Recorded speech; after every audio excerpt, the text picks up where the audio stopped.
les intellectuels congolais le malheur de la République démocratique du Congo. Les gens étudient pour devenir des problèmes supplémentaires à leur pays au lieu de devenir des solutions.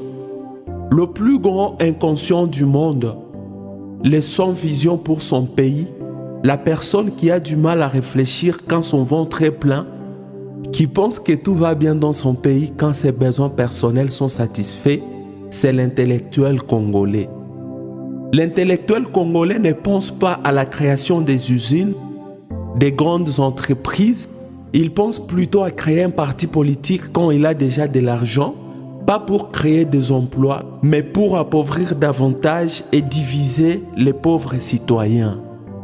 La République démocratique du Congo est devenue un pays où les projets commencent mais ne s'achèvent pas car aucun suivi. Un pays des improvisations, un pays où si tu dis la vérité aux dirigeants, ils te haïssent, mais si tu les flattes, tu deviens important à leurs yeux. Un pays utile quand il s'agit seulement de gagner de l'argent. Mon pays n'a pas de système politique de gestion. Même les frontières congolaises sont gérées de manière à énerver toute personne qui a de l'intelligence. Les institutions de l'État sont comparables aux personnes aveugles.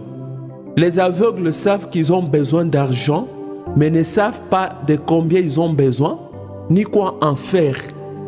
Ils peuvent en avoir suffisamment, mais doivent être sales et mal habillés sans qu'ils ne sachent, pourvu qu'ils n'aient pas faim.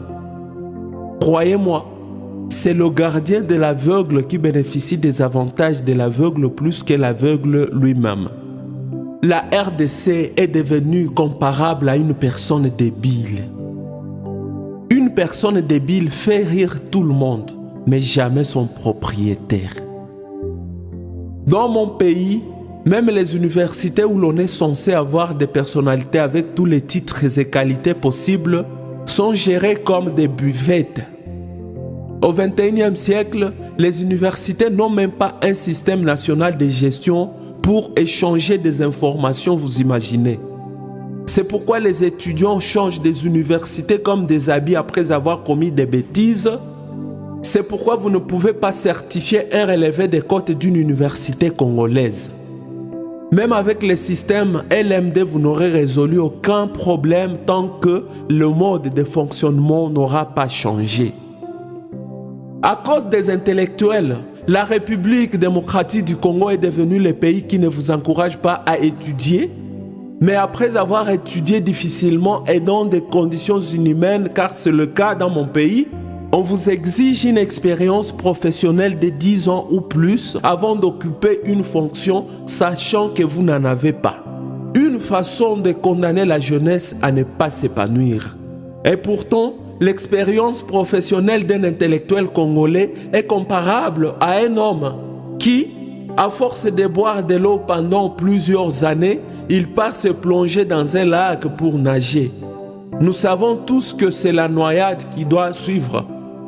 Les intellectuels congolais ont des expériences dans les vols, dans la routine, dans l'inacceptable. Bref, les pays favorisent ceux qui les détruisent. Imaginez des grands hommes d'un pays comme la RDC, où il y a toutes les ressources naturelles possibles. Ils portent des vestes fabriquées en Turquie, des téléphones fabriqués en Allemagne, des chaussures de l'Italie, chemises de la France, véhicules du Japon. Ils boivent les vins de l'Espagne, ils utilisent les chaises fabriquées en Hollande et ils sont fiers.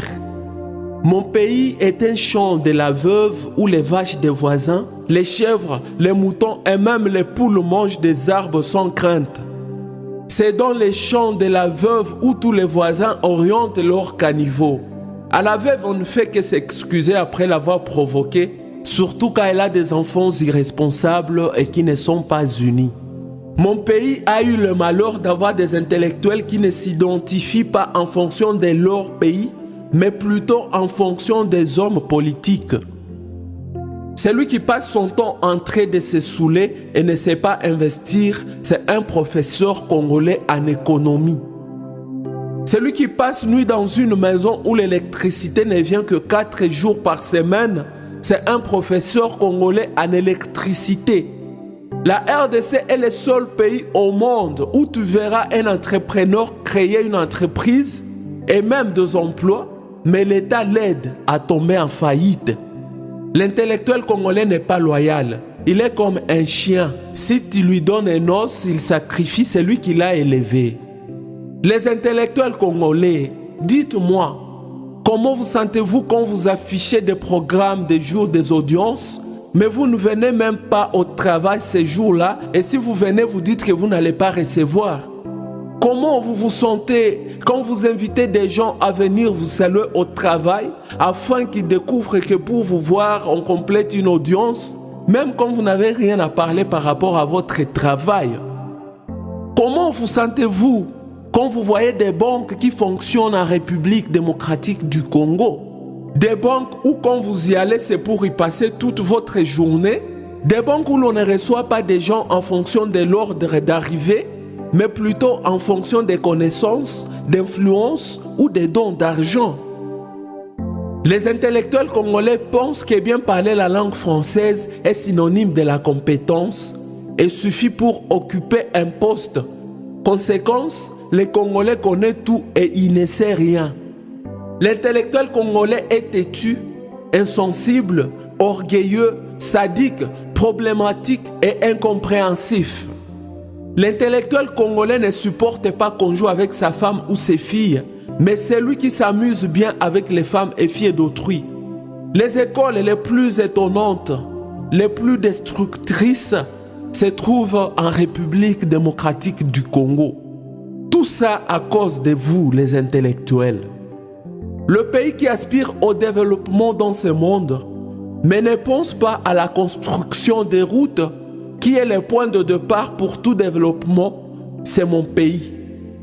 Il est pratiquement impossible de quitter chaque province et atteindre la capitale par voie routière dans mon pays qui compte 26 provinces, mais nous continuons de rêver. Toutefois, depuis des décennies, les dirigeants ne pensent pas à construire des routes, mais ils savent distribuer des véhicules aux honorables qui ont déjà tout, aux professeurs d'université, aux athlètes, dans une capitale où les embouteillages énervent déjà tout le monde. Nous sommes un pays où les enfants de la maison se font la guerre au moment où les étrangers nous prennent tout. L'intellectuel congolais, c'est la parfaite définition de la honte. J'ai dit et je suis Amani Bugondo Landry. Chers intellectuels, que ce message vous conscientise.